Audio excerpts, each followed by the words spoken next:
Dear students, today we will discuss about principles of management. It is otherwise known as Fayol's principle because it has been written by Henry Fayol. Henry Fayol had born on France in the year 1841 and he has worked as an engineer in a factory, and for his efficiency and effectiveness and his hard work he has promoted to director in that organization. And before his retirement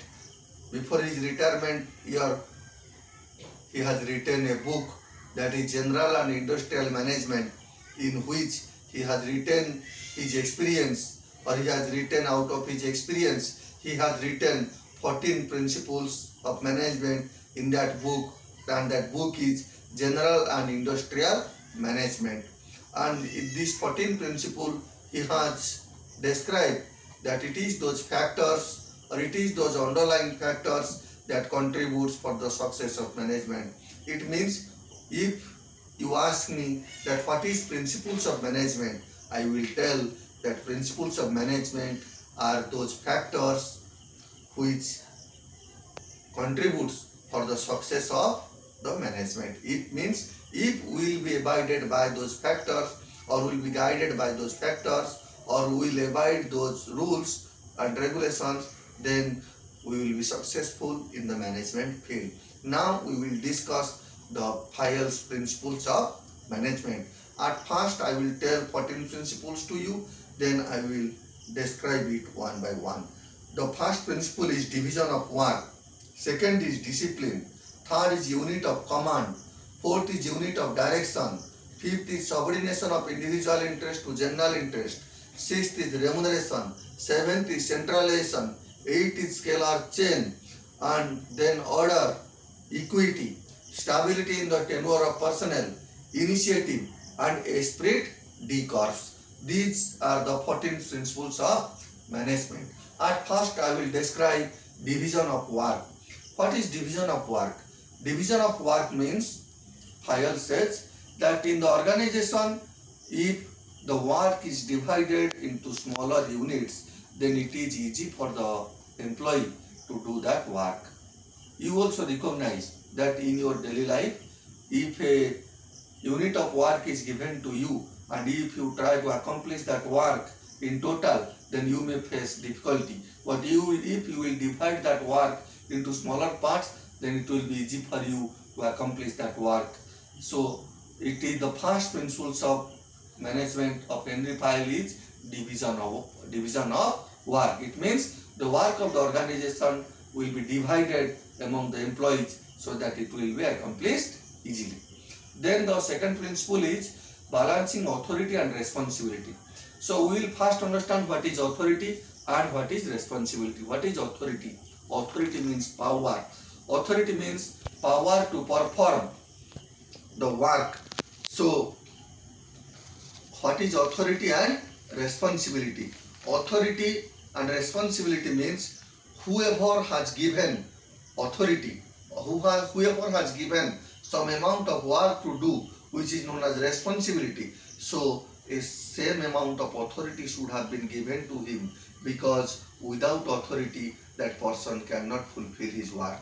For example, suppose in a class the monitor is given to maintain the discipline in the class. If that monitor is only given the responsibility of maintaining discipline, but if he has not given authority to control the student, then how he can perform his work? So Henry Fayol says that there should be authority and responsibility. Then the third principle is discipline. What is discipline? You know, discipline means respect for rules and regulation in the organization. So in the organization, there are many employees who are working for the organization. So if there will be not discipline, or there will be not be respect of the employee for the organization or for the rules and regulation, then how they will perform the work coordinated by coordination among themselves. So there should be discipline among the employees. Then unit of command. What is unit of command? As the word describes, unit of command means the order or the command should be received from one superior only. It means, for example, you are a student. If you will be said one thing by me, by your teacher, and in that particular case you will be said another thing by another teacher, then to whom you will obey? So there should be one command from one person in the organization so that the worker can obey the particular person's order or the particular person's command. It means there should be one superior or one authority for one employee. Different authorities should not give their command to one employee. Then there will be chaos in the mind of the employee. So then unit of direction. What is unit of direction? Generally, students are confused in these two principles. That is unit of command and unit of direction. But there is difference between unit of command and unit of direction. Unit of command says that the command should be given by one superior to one employee. But unit of direction says that if there are different works, but those different works has one objective, then those different work should be guided by one superior only. For example, if I am a manager and I have been given 10 works to do and those 10 works has one objective, then I should control those 10 works. Then there will not be any chaos in the mind of the employees and I will be able to control those activities. So unit of direction says that if there are different work, but that different work has same objective, then those different work should be directed by one superior. This is unit of direction. Then next principle is subordination of individual interest to general interest. What is subordination of individual interest to general interest? It means in an organization, when an employee works, then there will be two things. He works for the organization and he works for himself also. Generally, you will find that if the employee has no reason to work, he will not work. It means he is working for himself. His priority is his necessity. For money he is working, for prestige he is working. So he is working for himself and at the same time he has to look after the prestige of the organization. He has to look after the interest of the organization, how he will make hard work and make the organization successful. So at first, if there is conflict among organization interest and his general interest, then he will first prioritize the organization interest. It means he will first see that how his work will contribute towards the organization. Then he will think after himself. Then next,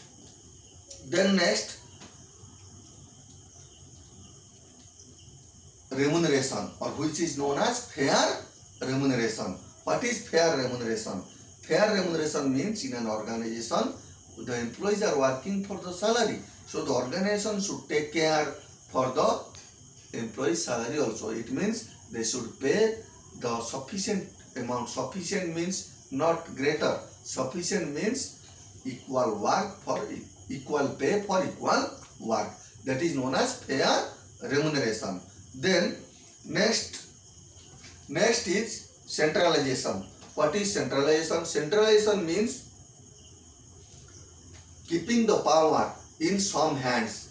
It means keeping the power of the organization or concentrating the power of the organization in particular in some people's hand. That is known as centralization. For example, in an organization, the power of the organization is centralized or concentrated either on the owner or on the director or on the CEO or managers. That is known as centralization. Then what is scalar chain?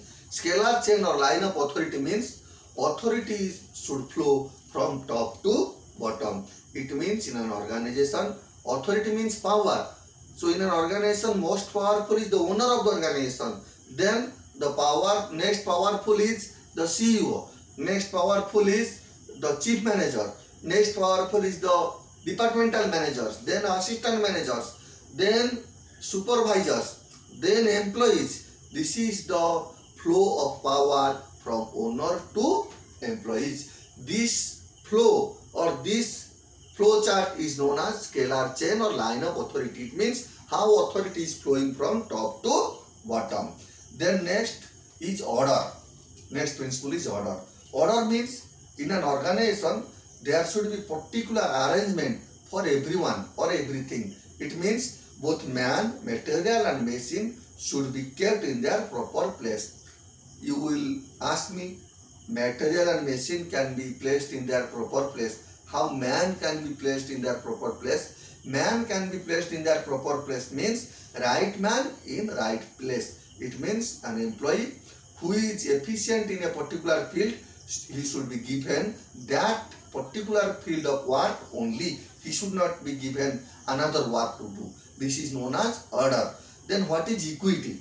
Equity means every person of the organization or every employee in the organization should be looked after by the management or the top management in the same age. It means there should not be discrimination among the employees. There should not be discrimination among the staffs of the organization. This is known as equity. Then what is stability in the tenure of personnel? Stability in the tenure of personnel means the working life or the working time or the working duration or the working years of the employee should be maximized. It means an employee should not be driven away from the organization for simple mistakes. If this is done, then there will be a mental stress among the employees that this organization may drive me out or may take my job. So there should be stability in the tenure of personnel. It means if an employee has joined the organization, then he should work for the organization for a longer period. This will create a happiness in the mind of the employee that if I am employed in the organization, my working life is secure. Then what is initiative? Initiative means there should be encouragement among the employee to do the work. If there will not be encouragement among the employee, then the employee cannot do better in the organization. Then what is esprit de corps? Esprit de corps means there should be team spirit in the organization among the employees. And if there will be not team spirit in the mind among the employee, then employee cannot perform their work in a better manner. Because we know that when an individual is trying to do a work, he can do less amount of work. But if that particular individual is trying that work in a team, then by coordinating the work among themselves, the employees can achieve more in the organization. So there should be team spirit in the organization, or the organization or the management should encourage team spirit among the employee of the organization. So dear students, we have discussed about 14 principles of management of Henry Fayol. Thank you.